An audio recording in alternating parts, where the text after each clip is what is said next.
Story, direction, screen play, music, overall बात करेंगे सरजमीन की। सबसे पहले स्टोरी की बात। स्टोरी है आर्मी बैकग्राउंड की, जम्मू कश्मीर में आतंकवाद के बारे में। कहानी कुछ इस तरीके शुरू होती है कि पृथ्वीराज सुकुमारन जो कि आर्मी ऑफिसर के रोल में है, काजोल उनकी पत्नी के रोल में है और उनके बेटे के रोल में है इब्राहिम अली खान। फिल्म स्टार्ट होती है एक बैकग्राउंड से जिसमें पृथ्वीराज जो फादर थे वो भी आर्मी में थे और पृथ्वीराज बचपन से ही आर्मी में जाना चाहते थे, आर्मी में सेवा देना चाहते थे, लेकिन वो फिजिकली वीक थे, उनमें ताकत नहीं थी। तो उनके पापा उनको हमेशा टॉर्चर करते थे, उनको डांटा करते थे। अब मामला ये हुआ है कि जो पृथ्वीराज को बेटा हुआ है सुकुमारन को, वो भी कमज़ोर है। दरअसल वो हकलाता है और इस बात को लेकर पृथ्वीराज जो है अपसेट रहते हैं। काजोल लगातार कोशिश करती रहती हैं कि बेटे से प्यार करो, ये उसकी गलती नहीं है, बेटा कैसा भी हो माँ बाप के लिए अच्छा होता है। और सही बात भी है कि बच्चे तो बच्चे होते हैं माँ बाप के लिए, वो चाहे कैसे भी हो, उनके लिए वो आंखों के तारे होते हैं और सबसे ज़्यादा प्यारे होते हैं। कहानी यहाँ से आगे बढ़ती है। जम्मू कश्मीर में आतंकवाद फैलाया जा रहा है सीमा पार से, पाकिस्तान की तरफ से कुछ आतंकवादी हैं जो लगातार घटनाओं को अंजाम दे रहे हैं। तो पृथ्वीराज जो है उनको पकड़ पकड़ के मारते जाते हैं, उनको स्पेशल असाइनमेंट देती है आर्मी ऑफिसर्स, कर्नल्स वगैरह, और वो इस सब में कामयाब होते हैं। लेकिन कहानी में ट्विस्ट आता है कि जो हरमन है, यानी कि इब्राहिम अली खान, बेटे का नाम हरमन फिल्म में रखा गया है, वो अपने पापा से प्यार चाहता है लेकिन प्यार मिलता नहीं है और इसी बीच उसको कर लिया जाता है किडनैप आतंकवादियों द्वारा। और आतंकवादियों को किडनैप करने के बाद रिहाई में दो आतंकवादी जो हरमन के पिता यानी पृथ्वीराज ने अरेस्ट किए थे, उनकी रिहाई मांगते हैं बदले में कि दो आतंकवादी दो और अपना बेटा लो। लेकिन ट्रेनिंग से लेके, बचपन से लेके हर जगह इस आर्मी ऑफिसर पृथ्वीराज ने हमेशा ये सोचा कि देश से बढ़ के कुछ नहीं है, सरजमीन से बढ़ के कुछ नहीं है। अगर सरजमीन और बेटे से मुझे एक चुनना पड़ा तो मैं सरजमीन को चुनूंगा। फिर भी वो काजोल के दबाव में आके अपने बेटे के बदले उन आतंकवादियों को छोड़ने जाते हैं। जैसे वो एक्सचेंज कर रहे होते हैं, उनका जमीर जागता है और वो उन आतंकवादियों पर गोली चला देते हैं। वो दोनों आतंकवादी भाई थे, उनमें से एक मारा जाता है और एक भागने में सफल होता है। लेकिन बेटा मारा गया कि नहीं मारा गया, ये सस्पेंस रख दिया जाता है। वो 8 साल बाद वापस लौटता है एक बड़ा बन के, किसी कैंप में उसको वापस भेजा जाता है। लेकिन ट्विस्ट ये कहानी में कि उसको आतंकवादी तब तक ब्रेन वॉश कर देते हैं, उसको अपने बाप के खिलाफ, भारत के खिलाफ, भारत की सरजमीन के खिलाफ उसका ब्रेन वॉश कर देते हैं, उसको आतंकवादी बना देते हैं और अब वो अपने बाप को मारने के लिए आया है। शुरू से ही पृथ्वीराज को उस पर डाउट रहता है, वो सवाल जवाब भी करता है। लेकिन दूसरी तरफ जो माँ है वो अपने बेटे के आने से बहुत खुश है।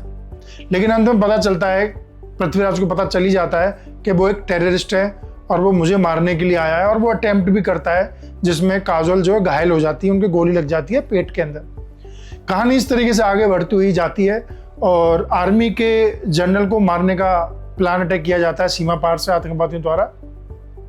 उसमें भी जो मुख्य आतंकवादी बना के भेजा जाता है वो भी पृथ्वीराज का बेटा हरमन यानी कि इब्राहिम अली खान भेजे जाते हैं और वो मारने के लिए आते हैं। लेकिन कसम है बाप बेटे सरजमीन, इसमें समहाउ पृथ्वीराज उसका दिल जीतने में कामयाब रहते हैं और वो आतंकवादी जो काम करने आता है उसको छोड़ देता है। बॉम्ब वगैरह वो जो प्लांट करता है उनको डिफ्यूज कर देता है।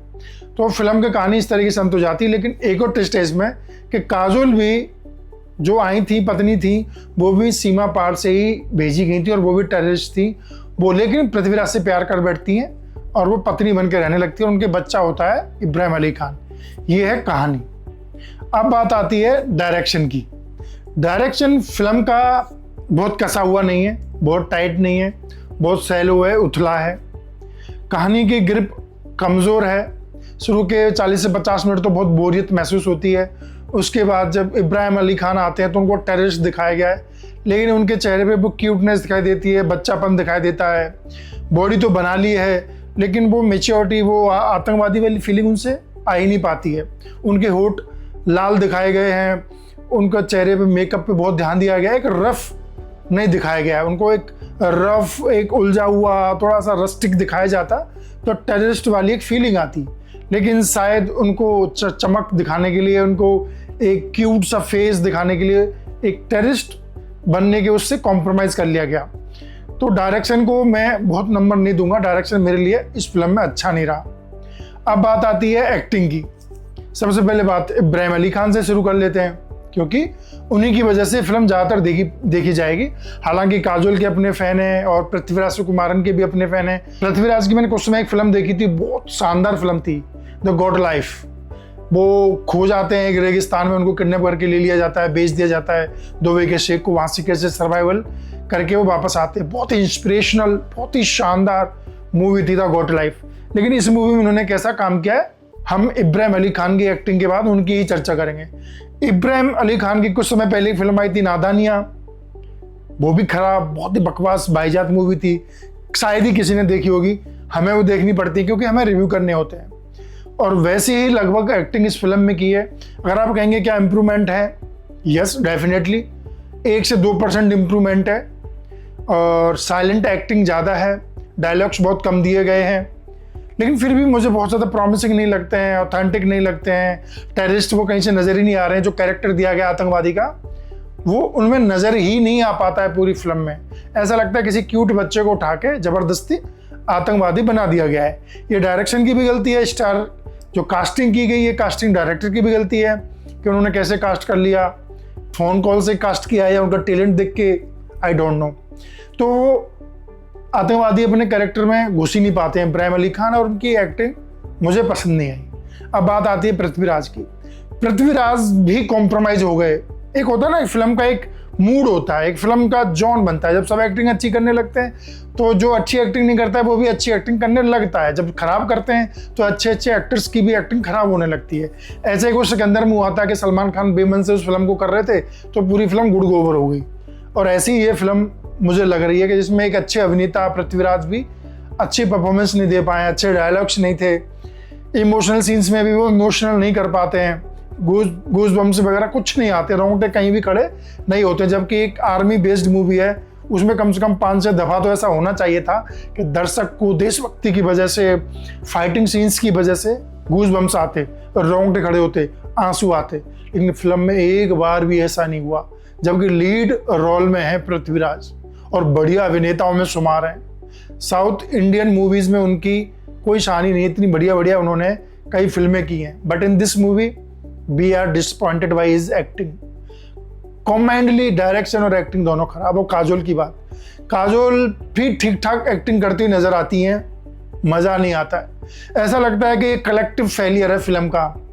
जो भी लीड रोल में है वो अच्छे से एक्टिंग कर ही नहीं पाए, पूरी कलेक्टिव फेलियर की तरफ ये फिल्म चली गई। या इनको फिल्म करते करते मालूम चल गया कि फिल्म चलेगी नहीं, फ्लॉप हो जाएगी। और फिल्म के अंदर जो म्यूजिक है वो भी बहुत अच्छा नहीं है। कोई भी गाना याद नहीं है मुझे, लिरिक्स याद नहीं है, ना मैं किसी पे डांस किया, ना मैं किसी पे इमोशनल हुआ, कुछ नहीं हुआ। No impact on me as a viewer, as a audience. तो संगीत को विफल ही माना जाएगा। तो स्टोरी ये, डायरेक्शन इस तरीके से, फिल्म की एक्टिंग भी लीड कास्ट ने बहुत अच्छी नहीं की है। और राइटर इस फिल्म के सौमिल शुक्ला, कौसर मुनीर और कई लोगों ने मिलकर इसको लिखा है। और इसका इम्पैक्ट दिखाई देता है जब कई लोग मिलके, बारात मिलके कहानी लिखती है तो वो फिल्म के डायलॉग, संवाद, स्क्रीन प्ले सब कॉम्प्रोमाइज होने लगता है। और इस फिल्म के संवाद भी अच्छे से नहीं लिखे गए, स्क्रीन प्ले भी अच्छे से नहीं लिखा गया है। सारे मायनों में, सारे आधार पे, चाहे डायरेक्शन हो, चाहे स्टोरी हो, चाहे स्क्रीन प्ले हो, चाहे डायलॉग्स राइटिंग हो, सब जगह ही फिल्म मुंह ही खाती है। Sarzameen is a flop movie in my opinion. मैं इसको 1.5 स्टार देता हूँ for making efforts, for acting efforts, for overall 1.5 star out of 5 star. This is a flop movie. एक वन टाइम वॉच भी ये मूवी नहीं है। मत देखना ये मूवी। नमस्कार।